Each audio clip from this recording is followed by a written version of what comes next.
Everyone has opinions about what should have been hit on Premium's ban list, and some of them are pretty spicy. So first, we're going to talk about the cards that should have been hit, and then I'm going to show you some regional data that actually might be surprising to you. And with that, we can actually show what you should expect for events for 2026. Today, I'm your host, Commander Jaime, and I'm super excited to have Crow, aka Antonio, on the channel. What's good, people? Back at it again. I appreciate you for just hopping on the channel too. I love talking about Premium, especially metagame stuff with you. Anything you want to like share, like Kingslayer or anything like that? So again, thank you how much for having me on your channel. It's been a minute now. I think it's been quite a few months. Yeah. You did have my teammate Sean on the channel recently. So shout out my boy, shout out to Kingslayer cards as well. Shout out to the Vanguard community in general, and also all the Team Crow's Nest members as well. Awesome. And thank you for that too, because like you guys do have events too. So like you guys are on it when it comes to standard or premium in general too. So today's discussion, we're going to cover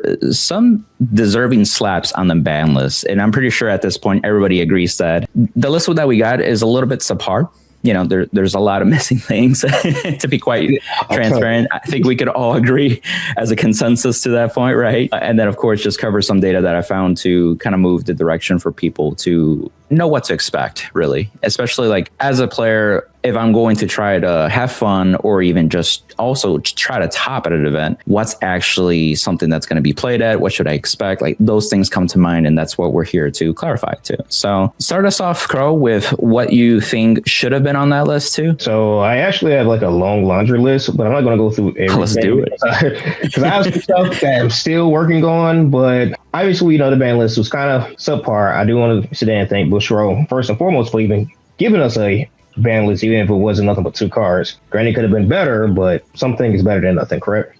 True. So that being said, there's a laundry list of stuff that I have. I think I'm just going to go over the main cards, and then later on throughout the video, we can go over some of the like personal opinions that I have and what other people might have. So obviously the biggest elephant in the room is going to be Fenrir. Fenrir is one of those decks where you have the Fenrir OTKs, first stack your deck until they hit the OT crit, unguardable numbers, can't PGs, GGs, right? I think that deck should have got hit in some form or fashion. There's quite a few hits in my personal opinion. I think her name was Witch of Orange. I can't remember her actual name itself. Yeah. The one that she actually reverse stacks your deck, allowing you to put back the OT and all the other triggers at the bottom of your deck. I also believe that Reedy is another card that should have gotten hit as well, because that card enables you to actually Soul Blast out and make unblockable numbers. So let's just say the OT, you randomly hit OT early, right? Okay, cool. People's like, okay, cool, the OT is gone. So what's the problem now if it got hit to, damage or draw check early? The fact that Reedy enables a pseudo infinite power or unblockable numbers is also a problem. Yeah. And and Reedy also stacks. So for every 2 that you Soul Blast, that's an additional 5k to the trigger that you check. So if I Soul Blast 4, that's a 20k trigger. Soul Blast 8. Which is pretty nuts. Right. Soul Blast 8 was at a 30k trigger, and it just keeps stacking. And if I'm checking 3 crits back to back, if I just say bare minimum 8 cards was at 30, 60, 90 already, 90. So it's already like an unblockable number. They're hitting DP numbers in my eyes, with no signals. So that's one of the biggest issues there. I think Reedy also needs to go. Like for premium, I feel Reedy is heavily abused. Like no other decks are using Reedy in premium, like in the normal type of Vanguard play. Right. Yeah. So I could see that just getting hit in general for sure. Some people might beg to differ, and this is where I think people are gonna, come at me a little bit for this. I think it's called Keter. It's the grade 3 that says on place. Crew. Yeah, there you go. One that soul charges 6. Correct. Or soul charges for every card, which is typically 6, 7 cards. Yeah, I got you now. Right. That card there alone also enables kind of a toxic game. So it's like, well, you just mass soul charging. Yeah, mass soul charges to the point that I can actually hit all my triggers in my soul, so that way I can start reverse stacking as well. I think just hitting that card preemptively stops any future cards that can be somewhat like a Reedy being able to exist. I would agree, because when I played Fenrir in the Big Six format, like Crew was important for just getting enough soul, but also just being able to compress the deck to the point where you can start looping cards if you really want to. So like in normal Genesis decks, they don't really depend on Crew as much. So I feel like the card is just problematic whenever it shows up in the metagame. So fair enough. Another one, right now I'm just kind of going through like the Keter stuff, but this is essentially all hits to Fenrir. The other card that I had on the list here, this is still under the Keter package. I'm going to say Nina, butchering these names. But this is also the card that came out that's similar to the deck out version of Bermudas. Yeah. So every time that if your opponent has 0 cards on board, they can't bounce a card back and they're forced to draw a card. Yeah. So that's also another card that needs to get hit as well, because that prevents from any deck out situations happening. Yeah, it's almost similar to Shout, where like Shout's forcing the draw, right? Or the Soul Charge, whatever. But it's still a card coming out of the deck, right? So I can see that argument. So that card needs to go. And the reason why I say that is because if you combo that with Celtics Winners, which is also another card I actually have on the list, it enables correct, and Gold Palette. It enables a pseudo, or not even pseudo, it's technically infinite loop if you actually have Dendrain. Because you target the Dendrains and you just keep resending the Dendrains every time that you call cards. And Dendrain was kind of on my list, but I was like, if you hit Celtic Winners or Twitch Street, Celtic Winners and Dendrain, it kind of prevents that from happening. Yeah. There's all the cards that enables a infinite loop without, Celtic Winners. Celtic Winners enables the infinite loop because you target the Dendrains in the back. Yeah. And anytime you boost or swing, once you boost with the Dendrains, you get to call a card in front of it. Because you tuck one, call one. Yep. You just call back and call a card back, and then on top of that, the Dendrains will restand. Celtic Winners you hit the Celtic Winners, it just prevents anything from happening like down the line. Yeah, right. People can find or Celtic Winners. Those two are the two that I would choice restrict. It prevents that from happening for like down the line. If it can't create more cards that can do correct. If they create more cards that like self restands or anything like that in standard, because it's hard to sit there and tell what's going to come out and not be a hard once a turn. Because true. Let's think about it. Bushiroad's not thinking about, I'm going to bring this card out. This is great for standard because you can't abuse it. But in their head, they're not really thinking about premium as well, same when creating some of these cards, unless they have devs that's actually looking into both formats. Right. Yeah. And everybody has their own opinion when it comes to their research and development team. So we'll just leave that for another video. But I think those are reasonable hits, especially like just Keter in general, since they can be used in Genesis, Gold Paladin. And if they ever decide to release more cards, whether it be premium specific, but also with standard, there's always cards that could re-enable loops too. But if you hit like the GBA for Go Paladin isn't really used in most normal decks as well. And they just play they was like, well, what happens with those? Ultima. Yeah, Ultima. They got that. You can also rewrite the V Gurguit and just play V Gurguit with 3-4 Excel circles. Ultima build, because that's normally what they was playing before find out that I can do an infinite loop, whether it's infinite attacks, infinite meal, and infinite power too, actually, because of the grade 2 it was the promo for Ezel that came out for D series. Can't remember his name. Get the infinite power. So it's like 3 different infinites, and to kill the infinite, Choice Strip, Dendrain, and Celtics Winners. And speaking of GBAs, one of the twice, HH8. Yep. That is another card that I believe needs to be hit as well. Technically, you have or you can choice restrict it too. I'm not one of the devs. That's up to what the community thinks. So I love to hear their comments in the section below. Yeah, I do have a comment. You could do Bird or the Ariana. Correct, but we don't know if like later on down the line, if they're going to create a card that can correct. So just to future proof it, I think HH8 should go. I see. Like to do a soft hit, I will go because you still have Galley. Galley is broken. You can still do it's really good. Yeah, you can do like 12 attacks. It's like a mini HH8. Just go back and play a reckless fight. I think that's fair too, because if you think about like the Katrina hit and the Gredora hit, they got the light touch almost, right? Like it's usually the second or the third Katrina, and then like the third or the fourth Gredora would like put the nail in the coffin. This could be, there's Galley for spikes, right? So I could see that argument too. So I think HH8 has to go. Sorry, Spike players, but it got to go. HH8 has been carrying the deck for years, to be fair. It's going to be very controversial, but talking to like several of like Worlds players and things of that nature, this one's going to be, this might drive some people crazy, but I think Gredora needs to go to 2, but under one condition. Gredora to 2, choice restricted with the Mythiart. Oh, the grade 3, right? Correct, because now the Mythiart package will cease to exist. Because being able to, right now, the problem with Megacolony is that they didn't have an actual main deck. So at the time, they was literally just killing you with, I'm going to choke you with Gredora, with 4 attacks, with Hell Demise, another G3. Some type of restander. Right. That's normally what they would do. They just try to supplicate you, no G-Guard, no standing, and I hope you can rewrite for the next turn. But if you hit the Mythiart package, because right now all they're going to do, their first Mythiart turn, they're going to go into their Gredora stride, and then after that, it's going to operate and shoot for the rest of the game. So now you're unable to call cards. You can restand all you want to. I don't care. Yeah. But if you don't have a board, and most decks either A, clear their board, or B, they won't have a board presence because they're afraid of, full-blown getting arrested. Right. Yeah. They're getting arrested. Yep.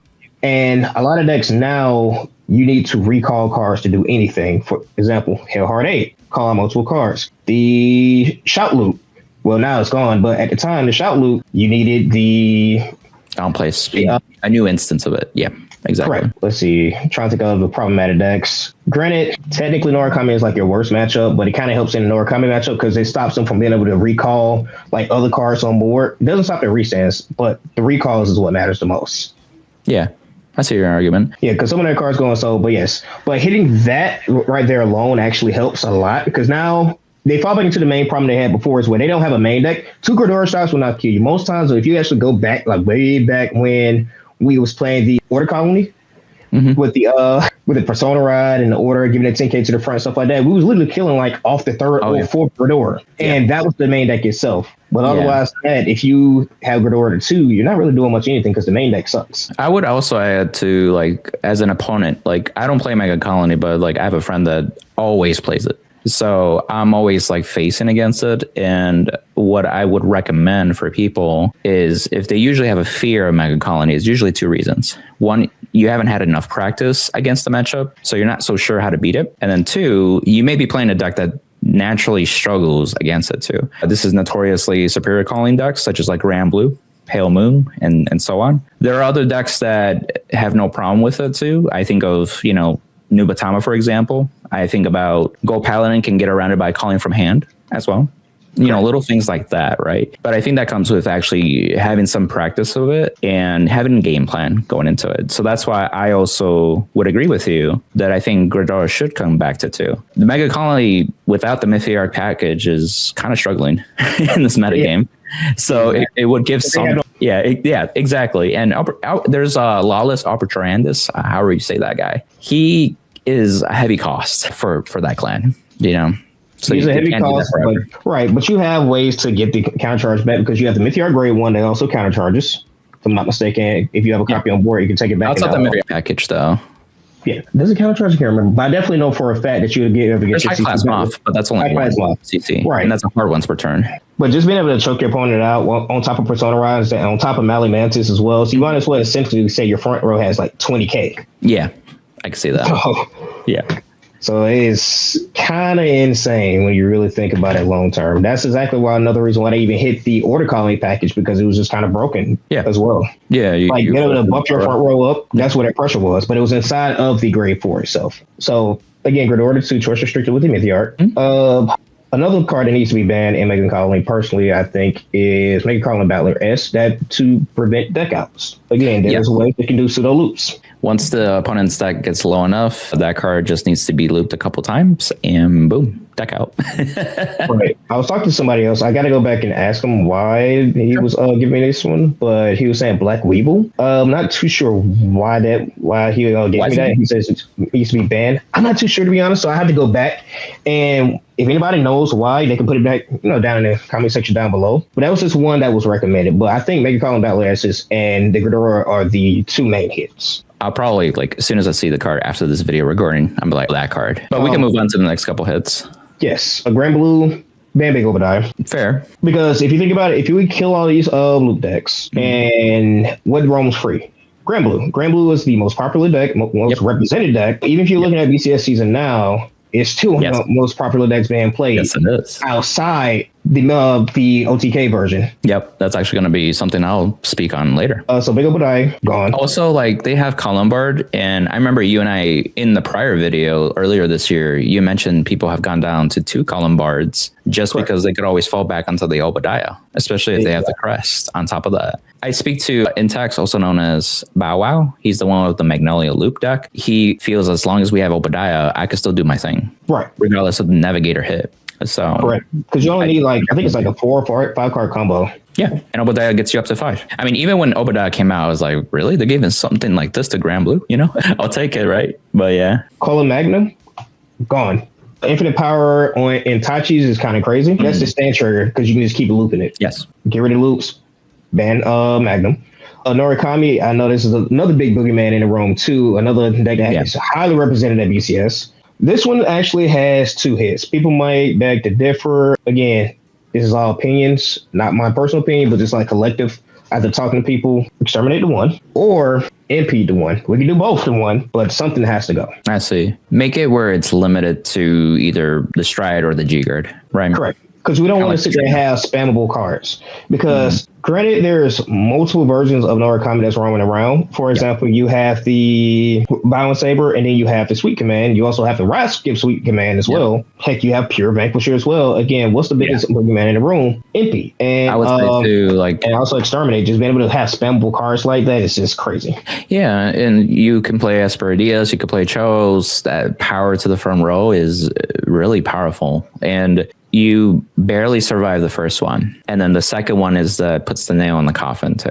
Correct. And this allows them to actually force them to go into their other extra strides, which are also pretty good as well. I also see the other side of Narukami players, which I get, like your deck has been hit like so many times too. Like what else are you going to hit? What else are you going to choice restrict? So it can be rough.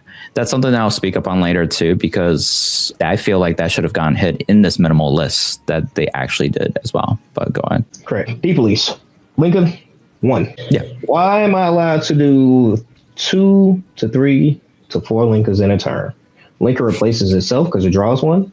I check 1 grade 3. I had 2 Linkers. Oh, that's great. I can bust 2 MPGs for 1 on grade 3. Oh wait, Unibird, how many draws? 5, 6? Sounds pretty good to me. Should have been hit a long time ago. I don't think the card is ban worthy. Just having 1 copy, if it goes to damage, guess what? It sucks to suck. If you see the 1 copy, if you high roll into it, congratulations. Now I can at least PG you 2 to 3 times and not be scared for my life. There was something to look at it is that instead of limiting cards or banning them, they could just change it into an errata where the effect of this card can only be used once this turn. Kind of like Yu-Gi-Oh! But the biggest problem that lies there is that being able to spam that card every single turn also hurts as well. Right. I see. Yeah, I think the long hit. And then on top of that, trying to errata a card at this point in the game on a card that's pretty old. So granted, they did it with Reassure, but they did it during that specific era where view was a pretty prominent. At the moment now, because I'm not going to say that Reassure doesn't care about premium. I think the Western side of the community or Vanguard does care, but they don't have people that know. So them having to go back and errata all these old cards and stuff like that, you're going to create a domino effect. It was like, well, you can go errata this card instead and we can keep it at 4. Or you can go errata that card and keep it at 4 too. True. To kill all that, just go ahead and hit the 1. Yeah, I see your point. Just with the history of how they've handled things, it's hard to see that. Okay, I see your point. And DP is still a very good deck of being able to. You have the OG Laurel still in your deck at 1 of. You have the new Laurel. They make sure our number is like really big. So if you don't have a PG, then GG. If your Universe is broken, you have a Restand in Vanguard. Your GBA is also insane too. So you have this one. I think a lot of people are going to like. For Great Nature, Spangle back to 1, but but it has to get hit. There has to be a hit though. It has to be a compromise. It's going to be choice restricted with the grade 4. I mean, it's the Stride that can also do the same thing. That can reverse that the deck. I think it's called Chip or something. I can't pronounce his name. Omniscience Dragon Tisipicon. I think that's how you pronounce it. So this ability states when a card is put into your drop zone from Rigor Circle, you may put that card to the bottom of your deck. When your Rigor attack you, so plus 1 to the card face into your G zone and 5,000 power. Yeah, 5,000 power to end the battle for every card in your G zone. To end that battle, retire the unit. So you technically just stack your deck by overcalling everything. Because if you sit there and go Spangle, draw a billion, go into this Stride, overcall all your triggers and reverse stack your deck, I think it needs to be choice restricted. That is pretty nutty. Yeah, because it doesn't state during the phase. Yeah, it just says when a card is put into your drop zone from Rigor Circle, you may put it to the bottom of your deck. So choice restricting that with Spangle helps. Yeah, I see that. Plus, it will give them some type of hand advantage just in regular scenarios as well. Correct, and I think Great Nature also has some pretty decent strides. It's just and their G guards are pretty good too, but it's just now give them back something, right? Great Nature hasn't been relevant in God knows how long at this point. Yeah, a long time. And let's see, the last hit, which is, again, I'm trying to just hit a little bit of everything just to make things fair across the board and have people just figure out the format. Chain Record to 1, Crystal Luster to 1, and Sorio to 1. Chain Record to 1 is just because that card design is kind of insane. Being able to copy my Vanguard and in triple door for the entire turn is kind of nutty. Granted, and me being a Revenger player, to who I am, I think that card is insane. I should not be able to spam that card every single stride turn. Granted, now I can go Raging Rap into Chainbreaker, and it normally finishes the game off. So that card should be treated as a finisher, not as a spammable card. Crystal Luster, same thing. Yeah, it's like, well, World Paladins have not been that relevant. But to sit there and prevent people from, again, spamming broken cards, I think that card should go as well. Because Jewel Knights has a pretty insane early game as well. They have a pretty decent ride up to being able to do multi-attack with the Ashley and stuff like that. Yeah. And also hit the numbers as well with Force 1 and the grade 2 that gets Senke. So just hitting those is like kind of like a quality and a slice of life. I agree, because like if you think about it too, like every attack is like 3 cards. And if your opponent's at 5 or 4 damage, especially if you do Force 2, just depending on the game state and stuff, like they have to guard everything. And if with just 4 attacks, if you have to guard with 3 in each, that's already 12 cards in hand that you have to have. And it can scale from that, especially Royals. Oh, they can do a ton. With the Jewel Knight. Yeah, exactly. But still, I would agree. Just all of them. But it helps out against the deck and also against the Clear Raziel deck as well, because once you go into Res, you go into Chainbreaker. You already have your markers, put back all your crits, and you can do at least 5 attacks with a deck because you have Rigard, Vanguard. Call out 2 depending on how much damage you have. You can call out the Riot Cycler. The Riot Cycling fetches out another grade 1 as well, so that can get you like a Brom 1. There's that. Yeah, exactly. Demanding 3 cards from him. Yeah, exactly. And Suriel, that is the G guard for Angel Feather, because if you don't hit Geese, how can you hit it? Because Angel Feather is like, you might as well say Angel Feather is Geese. I just really playing other Geese decks like that. I think Angel Feather is just the fastest one and the most consistent one out of all of them. Yeah. And having a G guard that you can spam, quote unquote, being Suriel, because you have the G guard grade ones, and then you also have your heals. You can always fetch them back from the drop zone, put them back into your damage, and they can add them back to hand. To prevent them from doing the on demand, let me check the top card of my deck to see if I can go ahead and stack this trigger real quick. Giving them only one time to do it kind of helps. Granted, it's still RNG at the end of the day, but being able to perform that rescue check, even if it's a dud on top of my deck, and let's say I check the top, put it to the bottom of the deck, and then there's a second dud on top. Okay, cool. But then the next card is a trigger. Yeah, it just increases the likelihood. Yeah, correct. Because that means you could just hit 2 back-to-back duds before you check that trigger. Same thing with like if OT is still in deck, like you can use that knowingly and defensively to your advantage. Well, granted, you want to get the power because of Geese, inherent skill. Oh, right. In the Geese deck. You're right. Yeah. But like just in general, that G guard with any Angel Feather deck, I can see the abuse from that too. Correct. So yeah, I think Angels need a hit, and I think that will be the only hit because that directly affects Geese in that. And it's a hot take. What if they just ban Geese? I don't think Geese is actually ban worthy, to be honest with you, but that would be funny though. Like just get rid of the Geese deck entirely in any class. That would be funny, but that will also stop cool interactions, kind of like an innovative deck building similar to the Megacolony. Because that allows you to actually run Megiddo inside of a Zoo Nation deck. Oh, you're saying just to bypass that? Okay, I got your point. Yeah, it kind of stops like innovative stuff like that. Because I would have never thought, like, as long as I've been playing this game, I was like, okay, like Mythiarch is technically that entire nation, but I can't use it because I'm playing Zoo. But because Geese is nationless, it makes you able to nice. Because I didn't even think about that myself until like later. Last but not least, to kind of round off all the hits that's on this list. This one's going to be very controversial, but I think a lot of people might agree. I think Angel Ladder should be banned. Bracing Angel Ladder? Yep. Reason being is because it creates a toxic game state where you cannot interact with your opponent. I am playing a combo deck, like a multi-attack deck. We're going to say that. I'm playing a multi-attack deck, doing all these cool plays and stuff like that. I drop Angel Ladder. You're playing Narukami or Kagero or well, not Granblue anymore because I hit the G-Guard. But you're playing a deck that can interact with my board, right? Yeah. Of Link Joker, like all these decks like that. You can't do anything. You just literally have to sit there and take it. You have to take all my attacks and just be like, well, I hope I can guard all this stuff. I had this G-Guard that can do a cool interaction that can actually help me prevent a couple attacks, although you might be able to extend more. Angel Ladder is a custom-made Yu-Gi-Oh card that should have never existed. I think the card is great for combo decks, but it sucks as the opposing player sitting across from the table knowing I can't do anything, and I just have to sit there and just take what you got coming at me.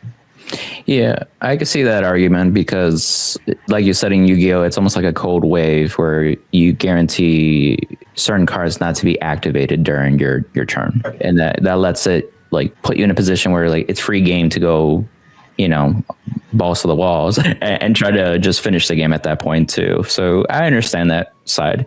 The other side of it too is like there are other decks, probably the tier 2 and less decks, that just lose to some type of removal interaction. But I don't even know if you would choice restrict things. Like Granblue, if you hit Obadiah, then you can't dump Bracing Angel Ladder and try to grab it with a Greed Shade.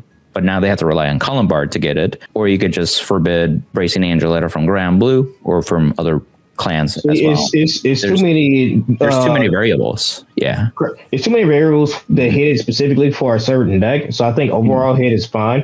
And to your point, you forgot what's another tier 2 deck that you forgot to mention that kind of exists.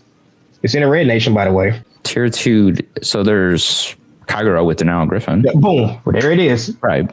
You hit it. So I'm playing Kagura. That makes Kagura a relevant deck in the format, and Kagura has not been relevant in God knows how long. Matter of fact, the only time that I've seen it top recently has been overseas. Yeah. Like in the AL region. Because I think he got third last season at BCS. Yeah. Like it pops up every now and again, but having Angel Ladder gone actually helps that deck to become more relevant again. This brings a lot of those older tier 2 decks up some, because you have 2 decks that can actually interact with your opponent's board. I see. Okay. Yeah. But like you said, we hit the MP too. If we hit the MP for 1, guess what? It doesn't really matter because only 1 MP, I can still combo off. Yeah, I think I like that approach. If in an ideal world, hit some of those interactions to a certain limit that are within reason and get rid of the guaranteed card like Bracing Angel Ladder. And now you and your opponent had to like, do I need to bait out the 1 impede, right? Correct. And me coming from a Raging Form perspective, because also you play Raging Form as well. Yep. And when I drop an Angel Ladder on you and I look at you like, okay, you can't interact with my board now. So you're going to take all my Vanguard swings. You can't kill my Regards. All right, cool. GG's, bro. Yeah. So yeah, it just prevents stuff like that. Like I don't feel terrible at all dropping Angel Ladder on my opponent, but it sucks because I know that they can interact with my board. No, I get it. That makes sense too. You said that was your last Banlist hit? Yeah, that was my last hit. Like I said, the list is still going to probably be ongoing. Again, some stuff might change, some stuff might not change, but that's just a lot of quality of life hits, some guaranteed hits. Like I said, the biggest ones in the room are the one for Fenrir, Go Paladin hit, just to prevent the loops. Also the GB8, because that's pseudo infinite attacks. Yeah. The Megacolony one, I think it'd be good. Some people might get turned away and goes, "Oh, Gredora 2." Again, they need to practice against the matchup. I think that's my thought process too. Yes, the Megacolony hit, I think, because of the main deck itself sucks. Well, it's very I ain't gonna say it sucks. It's subpar. It doesn't really do much of anything. But the Meteor package adds so much to the deck. Like, just look. Matter of fact, what was the last BCS we just had? Pasadena for premium. Yeah, for premium. There was a ton of people that was on bugs. I didn't go personally, but I had a bunch of my friends that went, and all of them was like, "Yeah, I'm on bugs." I was like, "Wait, you was playing Novus? Yeah, I'm on bugs. You was on Granblue and Pelmo? Yeah, I'm on bugs." And he's still good against Granblue, you know. Bugs has a really good matchup across the board, and even against the Shout Mail deck, it actually, contrary to belief, it has a pretty good matchup against it too. Because once you get to a certain game state before they actually start to mill you out, you use your high class muff to stack all your grade 3s at the bottom. They lose the minigame. Yeah. That's true. And they can no longer loop because every time they would try and put back the Valtro or the stupid grade 1 that's in Brent Gate as well. Secondo. Right. Yeah. Yeah, that one also bought next too. Yeah, they just lose the minigame at that point. And they dead themselves. Yeah. True. Very true at that point too. And I would say to the audience too, like, you know, see this as some opinions based off some collective discussion too.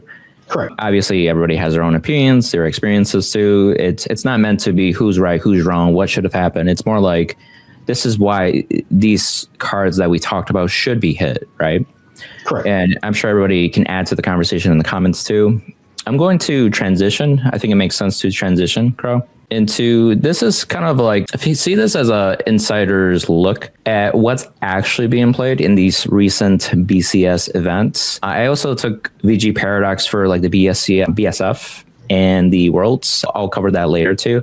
But what's more recently is BCS, and that started back in like August or September time. It's now December going into January too. So I feel like that's more relevant. Right at the back too, we saw that there's only been 4 events really for premium.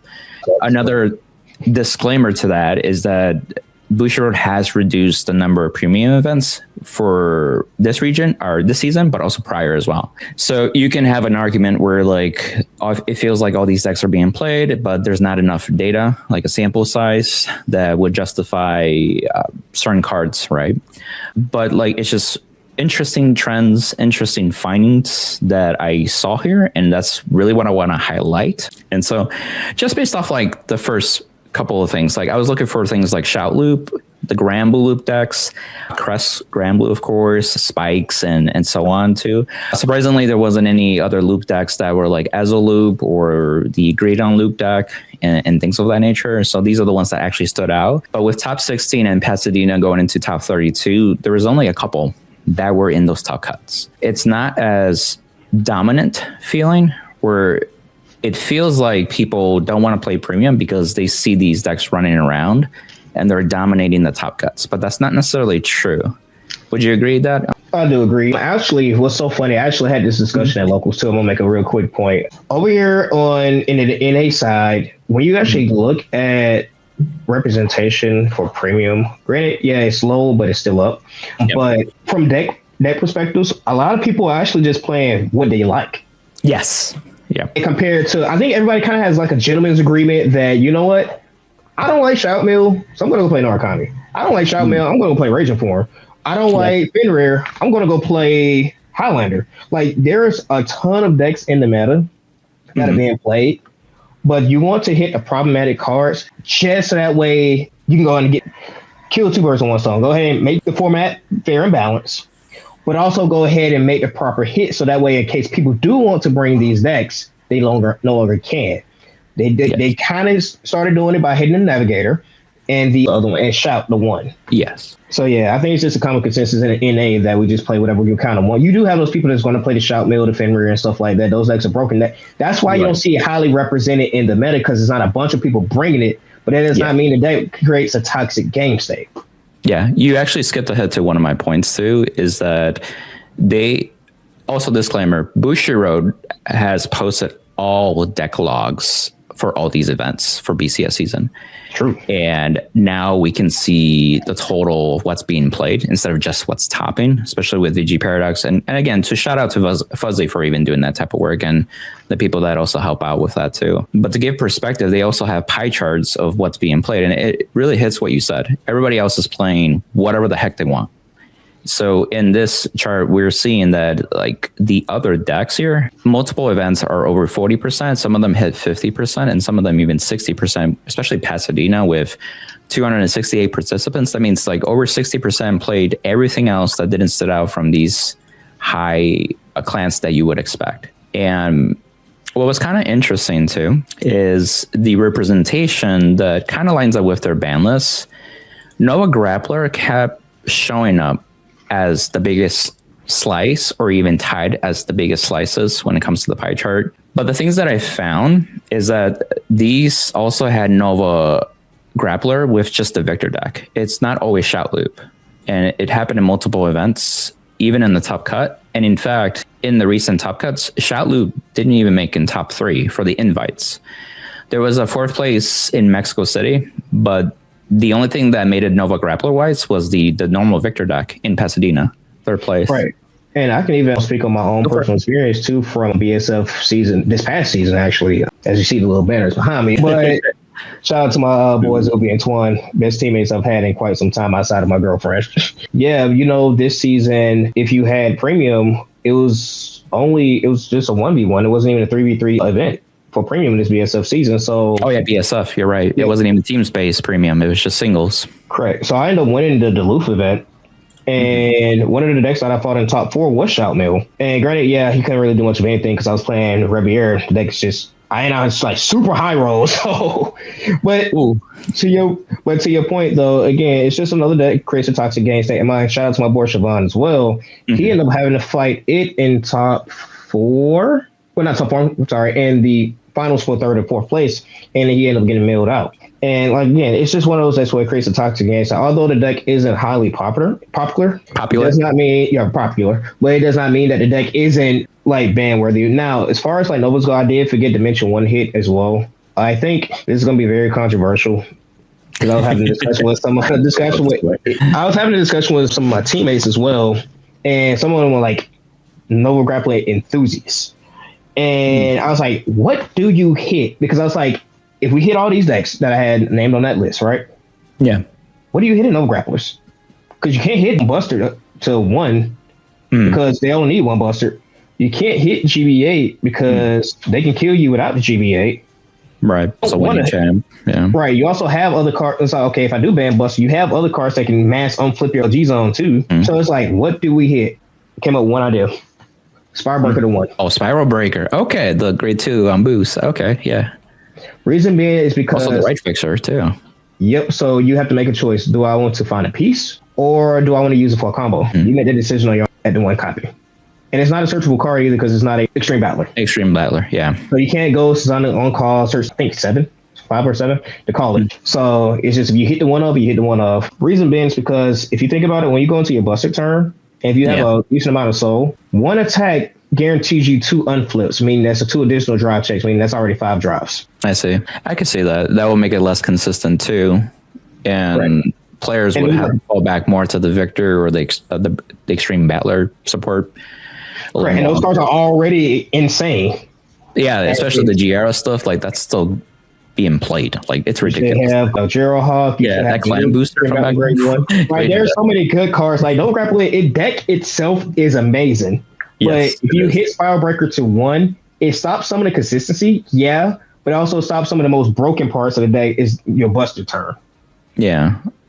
And that's why we see it still represented, even though Shot Loop is still being played, but not as much. But like the rest of Nova Grappler is just Victor stuff, which is pretty insane. And I think that's what also led to the current ban list is that Busher also like, all right, Nova Grappler is like one of the popular clans also being participated. Let's for sure take out Shout Mill.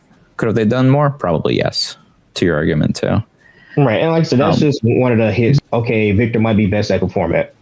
Yeah, because I even had somebody ask me, they was like, well, what are you trying to do? Like, I sent a couple of these lists out to people, and one of the comments that I had got back was, so what are you trying to make the best deck? I said, that is not up for me to decide. That's up for the players to decide.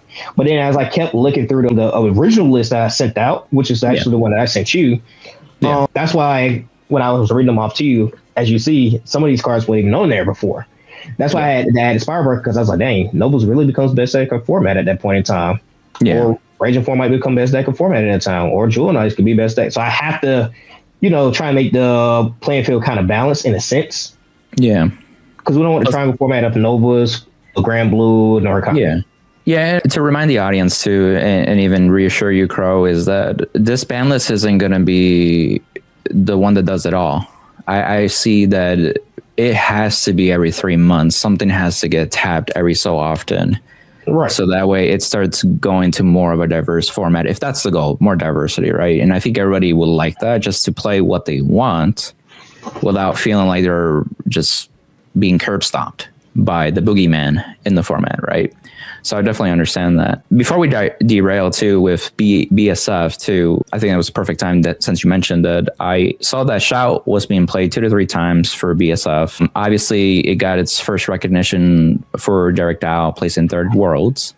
Right. And then we got Fenrir showing like 3 to 4 times in BSF. There's also Fenrir players, like if you play Genesis, especially if you like Fenrir, like you're going to play it if it's the best deck, most likely.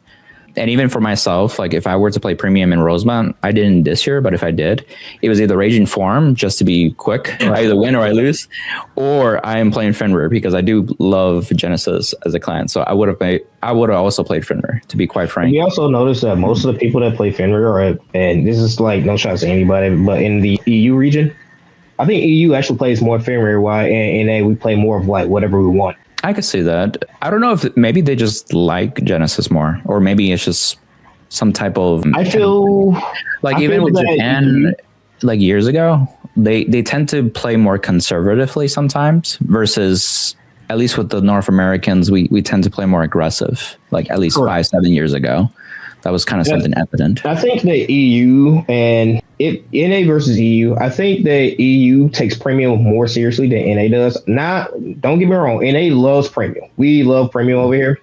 But I think it's more of a common consensus. I just want to play what I want in the format just because Yeah. I enjoy the format. Whereas EU is more competitive when it comes to premium. So they're playing to win. Yeah. Because think about it, EU has literally won Worlds 2 years in a row. And it's been February 2 years in a row. Yeah. Yeah. So Yeah. I think it's just a gentleman's agreement in NA. That's really all I get. Yeah, and I just wanted to make that known for the BSF and Worlds, because somebody's going to, well, what about the prior seasons instead of just the BCS seasons? It's like, we've also seen Spikes a couple times, Zero Worlds top, and then Ezel 4 times. That's when it really made its debut. It hasn't shown up, at least in top cuts for BCS season, but with no Worlds top. And just to wrap things up, I would say the top 3, what are actually getting the invites. And we noticed Rosemont was Raging Form. We noticed Galendios. That was something that came back recently. Nubatom and Narukami. And then as we go down the list, we see what you said, actually, Mythiarch Megacolony. We saw the GB8 Spikes. We saw Narukami again. And then we see Granblue. But this time it wasn't a loop deck or an OTK deck. It was Granblue Crest. And followed by Narukami, the one Magnolia loop. And Bow Wow and maybe one player in Pasadena that I saw are like the only players that actually play this deck. And then regular Nova Grappler with Victor. These are what actually got invites this current season. And if you look at this list, how many Narukami's do you see? Exactly. And that's what I mentioned earlier in the video, is that these Narukami representations in Top Cut are significantly greater than all these. I think if you combine all these and combine the Narukami total, like I think it's around the same, if not more. Right. And that's why I was like, when we was mentioning on the ban list, that in some form and fashion, you don't want to have a triangle format. So you have to make some form of hits. And I think the NP and the Exterminate, yes, and Exterminate are good hits. It does not kill the deck. It's really good because the core deck itself is pretty solid. Yeah. And then they also have other strides because you still have your Stunverse at one of. You still do cool combos where you can go stride Stunverse. Like if you're going base Vanquisher, stride Stunverse into do 4 removals, and then after that, you're back on regular Vanquisher again because you didn't have any, I won't say energies, any gift markers. You can still main phase stride into Azorus as well to get your 2 markers and stuff. So you have cool plays still. Yeah. You got options though, and it's a fair assessment. I feel like Narukami players, you've gotten a really good return on investment with your deck, with your clan as a whole. I've even considered picking it up years ago, and part of me is like, man, I should have picked up Narukami. Man, that deck has been good since it's a very good clan. 2023 and 2023 BSF, like that was amazing. Still, that was during that era, like I said, with the Order Colony, and that was that was the hardest deck to fight against. Yeah, that too. No, I get it. I think we can wrap up with what directions we can help people with the new formats for BCS 2026. Gotcha. I was thinking, for me, you already mentioned it, at least definitely in the North American side, people are playing whatever they want. Right. And you can still have fun and you can still do pretty well, depending on the deck you take. If you have enough practice, if you're pretty good at your premium fundamentals, and you have enough prep and confidence behind that, I think you can just enjoy premium and not get so caught up with, oh, this loop deck exists, this other loop deck exists. And, you can have so many of these loop decks. There's other ones that we didn't even mention.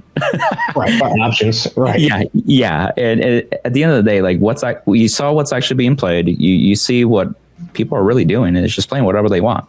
So you can still enjoy this 2026. If you want to play premium, go play premium. If you don't want to play premium, it's okay to take a break. And it's one more point that I want to highlight with that is that I feel people can get sentimental too, which I understand, that if their friends are not playing the same thing that they are, then they feel like the game is heading downhill. I agree. Yeah, and it's rough. Don't get me wrong, but I feel like Vanguard, you and I have been around in this game for over 10 years at least. Oh yeah. And we've seen people quit, come back, and have done that twice, if not more. And so I feel, go ahead. I made a comment on Vanguardians too. Somebody was like, yeah, making a quitting sale, whatever, what have you. I was like, and then somebody was like, wait, you're back? I was like, nobody truly quits Vanguard. Everybody just goes on an extended break. Yeah. Like, you remember at one point, Solemn, shout out to my boy, he had stopped playing for a good bit, focused on Yu-Gi-Oh! Some, and then turned right back around, and he was back in the game again. Yep. Like, nobody truly quits. Even if you play it on a casual level, it's perfectly fine. Yeah. So just being involved in the community is the biggest thing. And to your point, just staying on top of with the just what to expect in 2026 as far as premium go. Mm-hmm. Play what you like at the end of the day. Nobody can sit there and, twist your hand like, hey, you should play this, that, because it's the most welcome that guarantee the world's invite. As we just seen on the spreadsheet that you had, there's a lot of decks that people would have never expected. Like me, again, being a Regent Form enthusiast and lover, seeing that deck actually win, and I was actually at that event, seeing it get first. Yeah, I was there too. Yeah, was actually insane. Just seeing a top cut is just insane. And it's one of those decks where people wrote it off forever ago. Yep, it's a fun deck too, and it can be any other deck too. So again, just know your matchups, have fun, play what you want, and again, it's a TCG. Like I get it, Worlds invites do cost money and all that, all that stuff, and I get it. But at the end of the day, it shouldn't make a TCG stressful overall. Right.